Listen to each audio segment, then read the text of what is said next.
So, for me, For you. for me, I played a little bit more Cyberpunk, Yes. and I got to some pretty cool missions.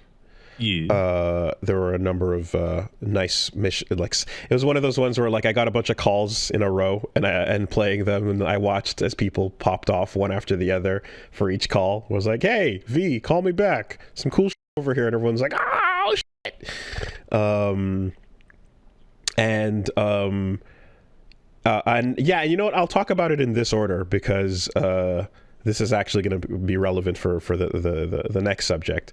But I played Dream On, which was like the super creepy couple that you're basically waiting for them to hand you a Superman suit.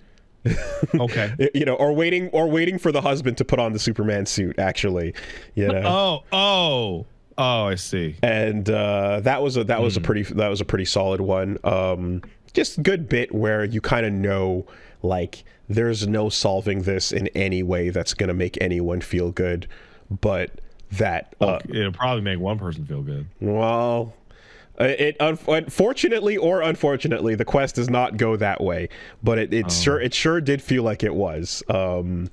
And yeah, no, it turned out to be way more fucked up than that, right? In the end, it was Night. Oh, goody. In the end, it was Night City. Do you know the one I'm talking about? Where you? Nope, no idea. Oh shit. Okay.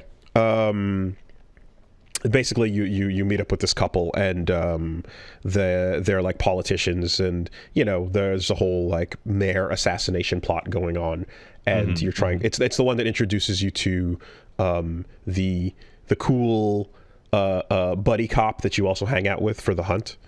And anyway, it you know, long story short is just this sequence of discovering Manchurian candidate style programming being a thing that you can do remotely to just remotely wipe and program people's minds, and in this case politicians who you want to elect. You know, cool. It's one thing to have them be corrupt and on your side and be in your pocket. It's another to literally just program them to be the person that is in your pocket, you know? Oh, okay. And yeah, proper horrors that come with that. And then the other two, there was The Hunt, which is so far my favorite side quest in the game. You basically, the Cyberpunk turns into 7 for like 20 minutes, where you use brain dances to like try to figure out you find like there's a killer, and you got to figure out like what's going on with them from childhood, where the trauma happened, what created the monster, and then you fast forward further in time to like what they're up to now. Where is Buffalo Bill's house? Where is the well? Where are the people? Where is the victims being kept? And you gotta track it all down, and down to like to the most recent, like, here is the victims crawling out from the barn, go get there, and like you pull up, and it's the whole thing is just a really awesome, tense, plays out very much like a detective thriller / buddy cop movie, as you're trying to track down his nephew, who's like fallen into this killer's hands. But the way that it's done is you're reading through a series of emails of basically him getting like groomed online and like pulled away slowly. So it's proper slime, It's a really, really good tense quest, as you're like it feels very against the clock, though. I don't know. I mean, you never know how it always, like, sometimes that clock is hyper scripted, sometimes it's not. But in this case, I really, really enjoyed how that played out, and it reminded me of any one of those movies where you're like, okay, call the cops, but they're not going to get there in time. you know, and let's break in, and like, are you gonna find the Yellow King midway walking into the cave, you know, or are you just gonna find more bones? What do you like? What phase of is this Act 2 or Act 3? Is it the King in Yellow? Like themed, or are you just referring to True Detective? I'm just referring to True Detective, right? I'm referring to, because like, I fucking you tell me something's got King in Yellow shit in it. I'm fucking there. No, it's more along the lines of, like, anytime you have spent the movie piecing together the serial killer's clues, you know, and you eventually get the final one that is like, we got his location and we know where the victims are being kept. If we get there fast enough, we can possibly save their lives, you know. Just a little bit of that energy. It was really, really good. And then the big one that had a lot of groundswell is Sinnerman. I know about Sinnerman. You heard about Sinnerman? People talk a lot about Sinnerman. People talk a lot about Sinnerman, and because that is real interesting.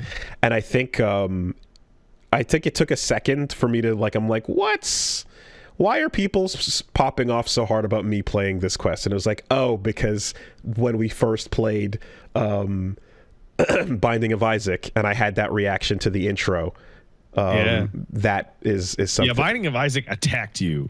So that had a certain energy to it, which in this case, let's see if that gets revisited. And here's what I'll say is that the proposition, like the thought that the quest brings out, is very interesting.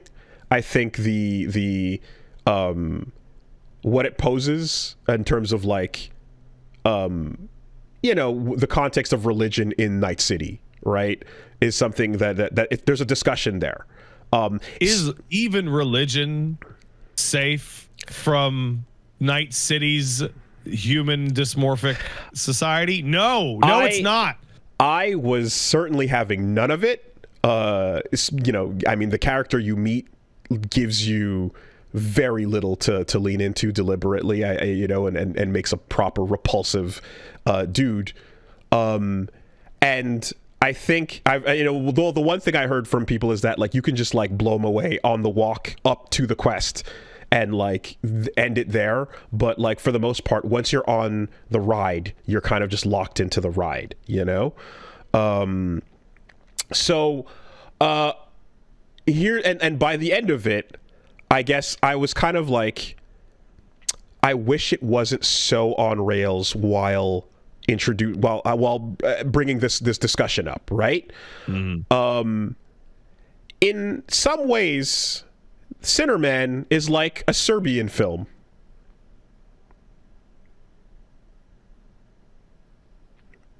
Let it sit. Let it sit. Okay. I wish my dog was here. Okay. I know.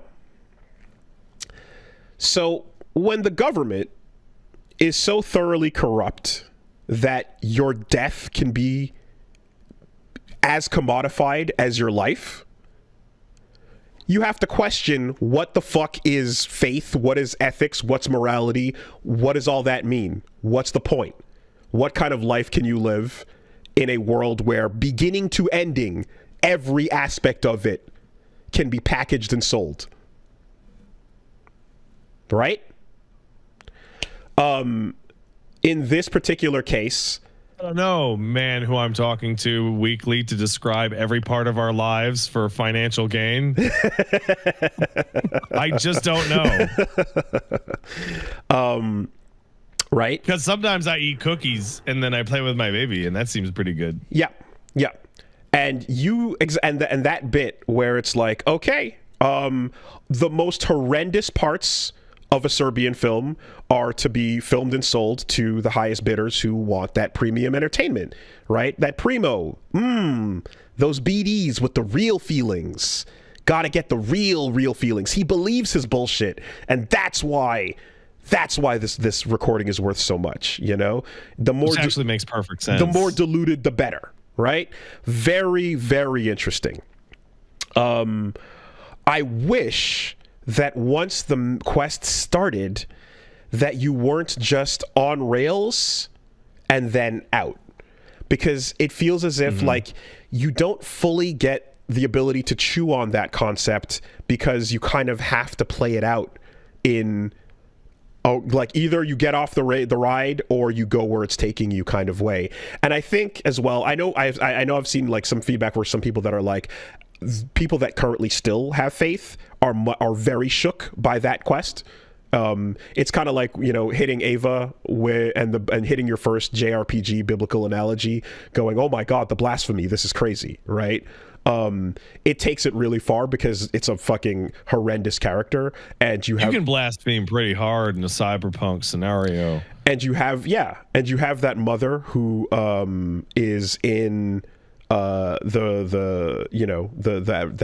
that mother of the victim who's like horrified at the entire thing and the fact that it's like stretching it out in this way, and she has a very real get the fuck away from me. But all in all, I think like what I was like, what I was hoping for is that, like, you know, that KOTOR moment of like, yes, no, yes, lie, right?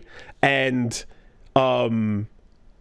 like, you can, like, the version of that, I guess, is it's the like, don't release the tape or so.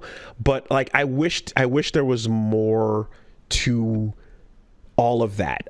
Once you were kind of locked into the studio and that sequence kind of played out the way it did, and then you kind of walked out, I was like, yeah, that dude's pretty reprehensible. I don't really feel two ways about that. I feel like the reflection on Night City says obviously a lot, but in terms of the actions of the quest and the crucifixion and all that playing out, it's kind of like, yeah, fuck this guy, who cares? Like, inhale, exhale, take your next breath, keep moving. What are we doing here? You know? That's kind of where I landed on it, you know? But it obviously had a very lasting impact for many, and I think more for the implications of what it says about the world, perhaps more than the blasphemy aspects of it. But yeah, that's the takeaway I kind of had with it. Most of what I hear from people talking about Cinderman is just abject shock at the events that take place. Yeah, it's fairly extreme. Yeah, I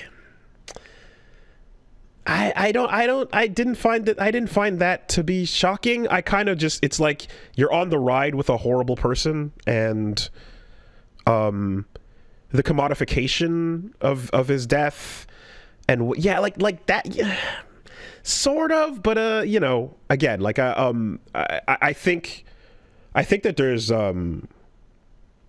I think that could have been played out in a way where, again, you could have branched it more. There could have been more options. It could have been a little less locked into the path. You know, I don't know what to say. And I know that, anyway, whatever. Like, some people, I've seen some people that are just like, it was boring, I hated it. I've seen some people be like, it was the best quest in the game. But regardless, that's how I feel about it. What was quite kind of interesting, though, is in the next game, 1,000 Times Resist. Yes. It's interesting how, like, hitting some of those moments and getting at some of what Cinderman was actually touching on in a completely different context, but 1,000 Times Resist, which I've beaten now, which is just a walk and talk game, engages with its point more and allows more it allows you time to chew on, and it allows you freedom to examine some of what it's getting at with this same kind of thing we were just talking about. The end of 1,000 Times Resist did more of what I was kind of looking for out of this kind of discussion, you know? So I'm not going to spoil 1,000 Times Resist, but I will say that that is a narrative fucking game. So. Yes, the whole thing is the experience of going through it the first time and a second time for details. But in conclusion, now that we're done, and it turned, yeah. You're done. Done. Yeah. It was a longer game than I thought. It's very good. It's really well written, and there's a lot of interesting things being said about the subject matter, which is the parental cycle of trauma. And yes, generational trauma. There's a lot of that going around. Yep. What you pass on, what you developed in, and what you push forward to the future. There's a lot of ways to examine that subject. This does a really, really good job of it. In particular, a differentiation between the what is internalized automatically from the moment you're born that you have no chance to avoid or separate from yourself, right? Like, even despite your best efforts, like if you were born in Blighttown, when you approach anybody, they're gonna get a toxic bar that's going up, right? Like, it's just, you're like, yeah, sorry, I was born in Blighttown, What do you want from me, man? What I will say is that it is a slow burn. The first moments of the game, like the first 5%, start very strong. Okay. From about 5 to like 40%, the pacing slows down and gets bad. And it's some and the thing is, it's mainly discussing with, you're meeting characters, you're talking, and you're moving forward in it. So you're just walking through a large garden area, and you're meeting more characters, and you're developing the world. But it unfortunately, in this kind of middle part, it slows down in a way that I was not enjoying as much. And there are definitely, like, there's enough going there with the characters that, especially the ones that you're meeting and that you like, and the mystery is there's always a what the fuck is going on. There's a strong. Yeah, how long are you just stuck in the what the fuck is going on state? So you get reveals of answers to that, but those moments where something might like reveal a whole bunch and then empty its hand and then pick up a new hand, and you go, well, what's in that new hand, right? I don't know. This game doesn't do that. This game will reveal one card and then like still hold the rest, and then reveal one at a time while picking up new ones as you go. It never wants to show the whole hand. And sometimes that works, sometimes it doesn't. What I will say is moments that have that last with me that I remember strongly are the ones where there's a huge like info dump and then recontextualization of events, and those happen here, but while they're happening, new obtuseness is being introduced at the same time, is I guess the best way to describe it. I see. Now, around the 40% mark, that shit gets really solid, right? Oh yeah. So there's a moment where we were kind of talking about how you get Nier Automata, and if you start playthrough B and you're like, oh, it's the same game, there might be a bit of a feeling of like, oh, well, like, I guess is it just the same thing again? It's a little bit different here. There's a little bit different there, but it's not really like. But one of the main things is in Automata, if you love the combat can carry you forward through that second very similar playthrough until you start hitting playthrough C, D, and E, and then shit goes crazy, And then, But here, you're not getting that gameplay. It's just talking to people. So when those pacing moments dip, that you feel them really brutally, right? That solidness that picks up around the 40% mark carries all the way through. And I would say when you get to the finale, that last 90 to 100, it's excellent.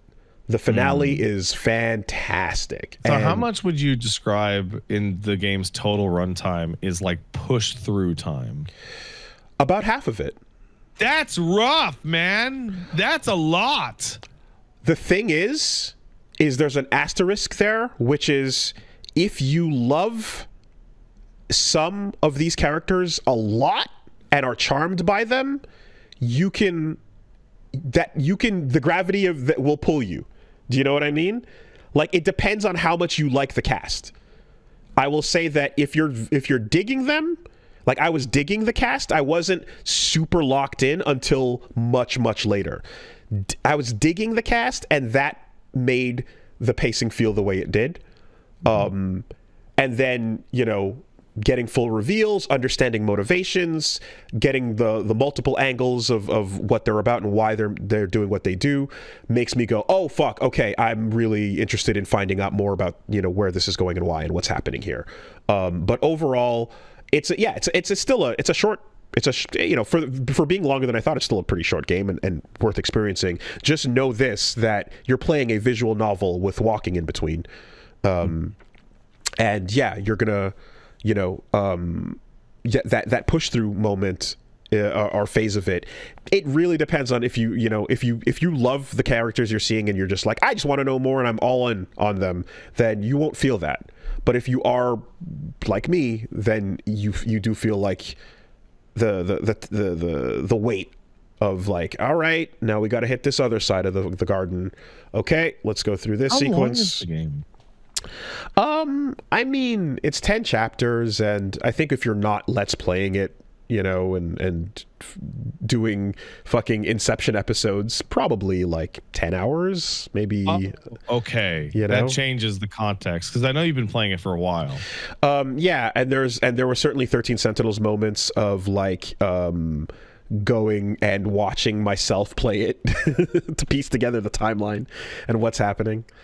But you know, if you way faster if you don't care about talking to everybody and, you know, seeing everything and like fully doing it. But if you're just beelining for objectives, you can do it much faster, certainly. But yeah, still very good. In particular, the closing, you know, chapters of that game, it drops its thesis statement and then asks you some real shit about in that cycle of trauma that, you know, that gets passed on from generation to generation, like you choosing that you want to somehow stop that and like, or improve it or be better than it or do whatever the case. What do you choose? What what do you choose to keep? What do you choose to release? You know, is there anything to gain from even the shit that like bothers you the most? I gotta tell you, as somebody with a baby man and who may or may not have some generational trauma, the vast majority of it is like, hey, yeah, I'm not gonna do that one. Yeah. That's like 99%. It's like, hey, that was the wrong call. Not that one. Yeah. There's the part that resonates the most with me is there's I mean, I don't know, maybe I'll talk about this at some point or I won't, but I'm one of the tattoos I'm planning to get is something that is basically like emblematic of there's shit that there's shit from my childhood that I absolutely hate, that drives me crazy and pisses me off and is always going to feel immensely negative inside of me. But undeniably, if I ignore it and pretend it didn't happen, I wouldn't be who I am. So right. There's shit. I think about shit like that all the time. Yeah. And it's not religion. I know the obvious thing is to go, Woolie talks about religion. It's not religion. I'm not talking about that. I think about that shit all the time. And it's do you remember, this is such a strange poll, you remember Laganhen? Mm-hmm. You remember right in the big bombastic, you know, super robot thing, Viral yells out, "I'm glad for the events that brought me here." Yeah. I think about that a lot because, yeah. You'll daydream about like, well, what if I could go back in time and do things differently? I'm like, the sequence of events that brought me to here as I am now are really specific.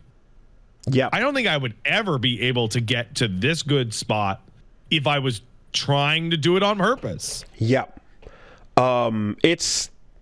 It's really weird, but it's infinitely interesting to just think about that, and it's something that I feel like is like, oh yeah, that's a forever. I'm processing that one somewhere in my mind at all times, indefinitely.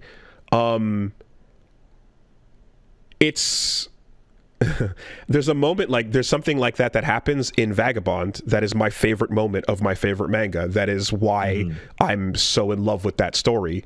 That is exactly this subject, right? It is like a moment where the character, where Musashi takes the worst shit he's been through and figures out how to use part of that to better what he is now, and then acknowledge that part that existed and then try not to be haunted by it, it's that resonates very strongly for me. And with that backstory bias, this game basically goes into a really fucking awesome discussion about exactly that. Let's look at everything on the table that you are and go, what does it mean to push this forward to the next generation? What does it mean to get rid of it? Imagine your near automata, the data, you know what I mean, that gets sent out and type of thing. Like, okay, we're collecting all the experiences, but what if we audited that? For posterity? What does the auditing process look like? It was fucking great, so that to me makes the ending of the game absolutely stellar and worth recommending. And I say this with heavy fucking bias towards that subject matter. Right. Well, honestly, I find it fascinating when you deal with any type of thoughtful narrative that's dealing with a totally how do I want to phrase this? A form of social experience that you are genuinely, completely, totally unfamiliar with, to the point of having difficulty rendering empathy because you don't even know enough about it to know what to feel where. Oh yeah, I mean, do you or anyone have family members that were in the Hong Kong 2019 umbrella protests? Probably not. I'm gonna go with no. I'm gonna go with no on that one. So let's take a minute to learn a thing or two about that as a jumping off point and then push forward in time. Deeply personal experience for the creator of this game, for sure. But yeah, 1,000 Times Resist. In the end, that's what all the stink is about, and it's very well written. Really enjoyed that.